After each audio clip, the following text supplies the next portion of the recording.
Business rule हमने अपने लिए नहीं रखा, ये लोगों के कामों के लिए।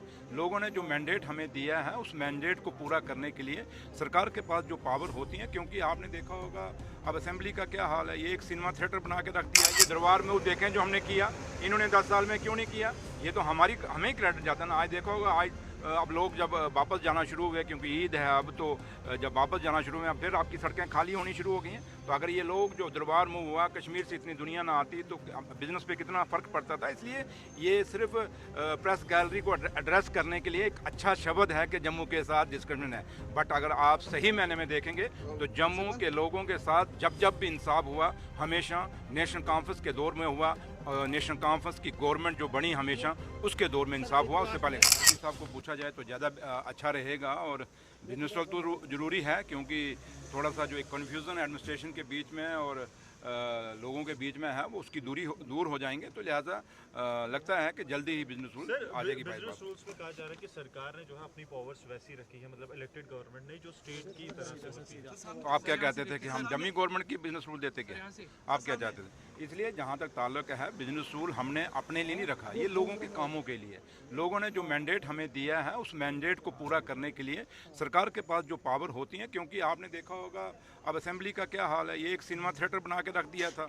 आज देखिए माइक की हालत क्या है, चलते ही नहीं है। तो इसलिए ये जम्मू कश्मीर का असेंबली है और यहाँ पे आपने, और हम नहीं कह रहे, आपने देखा होगा भारतीय जनता पार्टी के ऑनरेबल एमएलए हैं, वो भी ये बात कहते हैं कि जो पावर्स हैं सरकार के पास, क्योंकि सरकार के पास पहले एमएलए के पास होंगी तो ऑटोमेटिक सरकार के पास होंगी। इसलिए पावर ये जरूरी नहीं कि हमें चाहिए, ये पूरी जो लोग भी जीत के आए हैं उनको पावर चाहिए, क्योंकि उनके पास एक मैंडेट है। लोगों का जो काम, जिस मैंडेट के लिए जो मैंडेट लोगों ने दिया है हम लोगों को, वो काम हमने पूरे करने हैं, वो वादे पूरे करने हैं। इसलिए उसके लिए बिजनेस रूल का बहुत जरूरी है। बीजेपी ने डिस्क्रिमिनेशन की बात की परसों, अगर आपने देखा होगा, उन्होंने पवन गुप्ता ने फिगर्स भी दिखाए, उन्होंने कहा कि जम्मू के साथ डिस्क्रिमिनेशन हो रहा है। देखिए, जम्मू के साथ अगर डिस्क्रिमिनेशन की बात करते हैं तो जब पवन गुप्ता जी खुद मिनिस्टर थे और MOS फाइनेंस थे 2015 में, तो उनको पूछिए कि आपके दौर की लिस्टें निकाल के देखें। लेकिन जहाँ तक नेशनल कॉन्फ्रेंस का ताल्लुक है, नेशनल कॉन्फ्रेंस के कायद और लीडर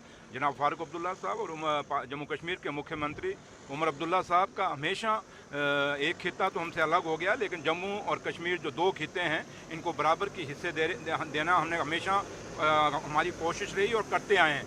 आज ये दरबार में वो देखें जो हमने किया, इन्होंने 10 साल में क्यों नहीं किया। ये तो हमें ही क्रेडिट जाता है ना। आज देखा होगा, आज अब लोग जब वापस जाना शुरू हुए, क्योंकि ईद है अब, तो जब वापस जाना शुरू हुए फिर आपकी सड़कें खाली होनी शुरू हो गई हैं। तो अगर ये लोग जो दरबार मूव हुआ, कश्मीर से इतनी दुनिया ना आती तो बिज़नेस पे कितना फ़र्क पड़ता था। इसलिए ये सिर्फ प्रेस गैलरी को एड्रेस करने के लिए एक अच्छा शब्द है कि जम्मू के साथ डिस्क्रिमिनेशन है। बट अगर आप सही मायने में देखेंगे तो जम्मू के लोगों के साथ जब जब भी इंसाफ हुआ, हमेशा नेशनल कॉन्फ्रेंस के दौर में हुआ।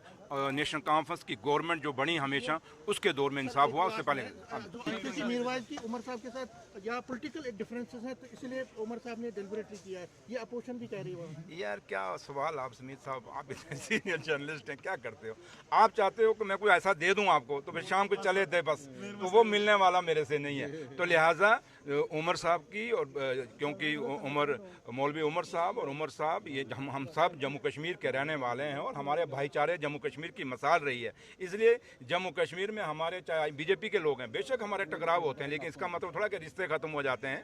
इसलिए रिश्ते कभी खत्म नहीं होते। और कोई आज तक इतिहास रहा है, जम्मू कश्मीर की कोई भी सरकार रहे हो, किसी भी टारगेट करके किसी को कभी उसके ऊपर कोई ऐसा काम नहीं किया जिससे उसको नुकसान हो।